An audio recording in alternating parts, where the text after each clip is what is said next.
Warriors nagdesisyon na sa trade nang ma-injured si Melton, Rodney Hood nagretiro na, at Dalton Neck nag-shine ulit sa Lakers. Nasayang ang nag-viral whole court pass ni LeBron James at Davis. Ngunit bago ang lahat, kung gusto nyo ng pang-pormang shoes, trendy new arrival couple casual shoes, lightweight breathable shoes for men's and women's, mabibili lamang sa halagang 1,999 pesos.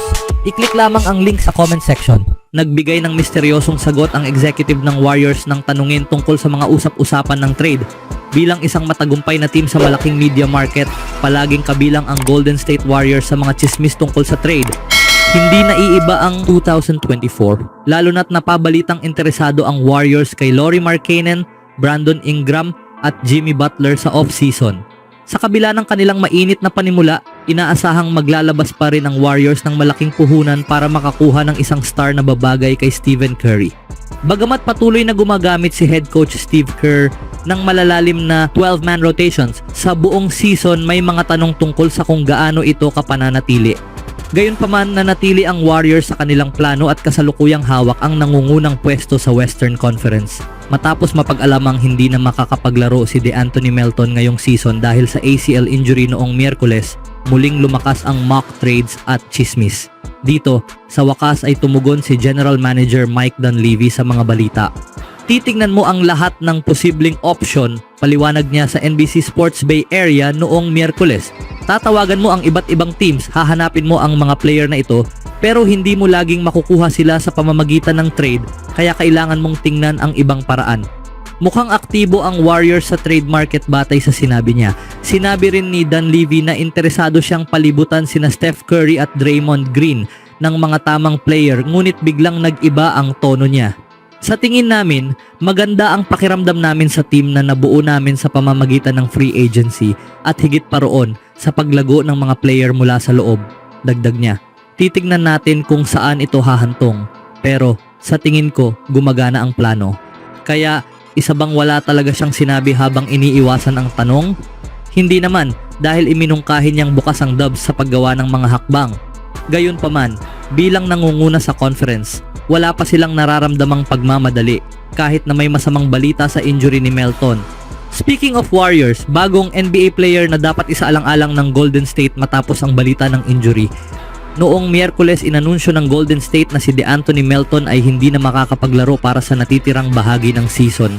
Ang dating guard mula sa USC ay naging produktibong role player na pumirma sa Golden State nitong off-season. Matapos ang balitang ito, naniniwala akong dapat isaalang-alang ng Warriors na pumirma ng 10-day contract kay Dennis Smith Jr. Siya ay nanggaling sa isang season kung saan nag-average siya ng 6.6 points, 2.9 rebounds, 3.6 assists, and 1.2 steals per game, habang may shooting percentage na 43.5% from the field and 29.4% from 3-point range sa 56 games para sa Brooklyn Nets. Si Dennis Smith Jr. ay kasalukuyang free agent at available na pumirma sa anumang team sa NBA. Ayon kay Cuffs the Legend, noong November 20th, dapat nasa roster si Dennis Smith Jr. ng isang team at binibigyan ng minuto. Isa pa rin siya sa pinakamahusay na batang perimeter defender sa mundo at kaya niyang mag-facilitate at gumawa ng points kapag kinakailangan. Siya ang ika-9 na pick sa 2017 NBA Draft mula sa NC State at nakilala bilang guard na may malaking potensyal. Bukod sa Brooklyn, naglaro na rin si Smith Jr. sa Dallas Mavericks, New York Knicks, Charlotte Hornets, Portland Trail Blazers at Detroit Pistons sa loob ng 7 season. Para naman sa Warriors, sila ang nangunguna sa Western Conference na may record na 11-3 in 14 games. Natapos ni Melton ang kanyang season na may average na 10.3 points, 3.3 rebounds, 2.8 assists, and 1.2 steals per game, habang may shooting percentage na 40.7% from the field and 37.1% from 3-point range in 6 games. Sa kabilang balita, dating player ng Jazz nagretiro matapos ang 8 years sa NBA. Opisyal nang nagretiro si Rodney Hood, dating player ng Utah Jazz. Inihayag ni Hood ang kanyang pagreretiro sa ESPN reporter na si Dave McMenamin sa pamamagitan ng Twitter. Mahirap magretiro, ani ni Hood, pero payapa na ako tungkol dito. Talagang sinubukan kong magpatuloy. Nagkaroon ako ng Achilles tear at parang nawalan na ako ng dating anyo.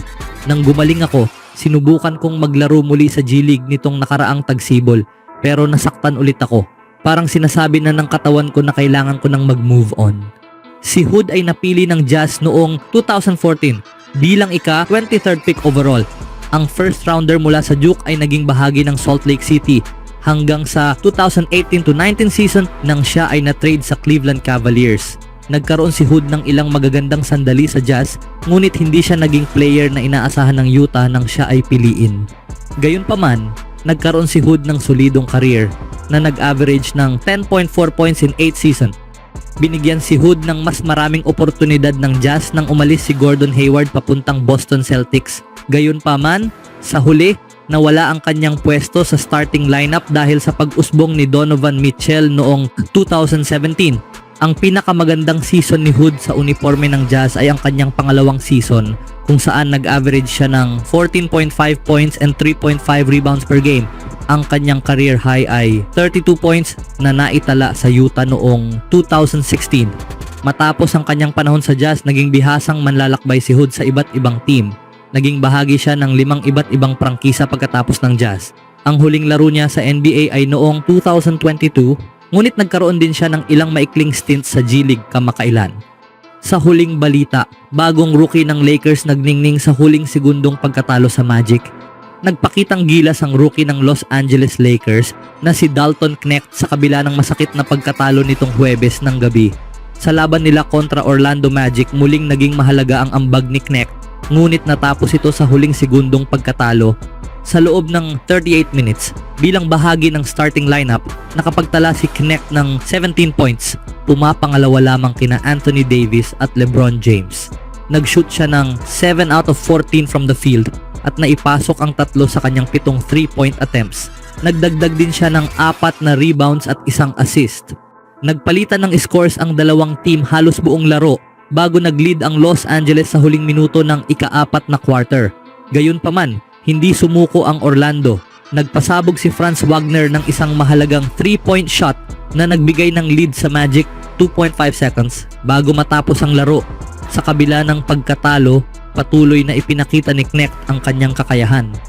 Ang dating volunteer ay nagmula sa isang record-breaking na gabi kung saan naitala niya ang rookie record para sa pinakamaraming 3-point shots na may 9 laban sa Jazz. Umiskor siya ng kabuuang 37 points.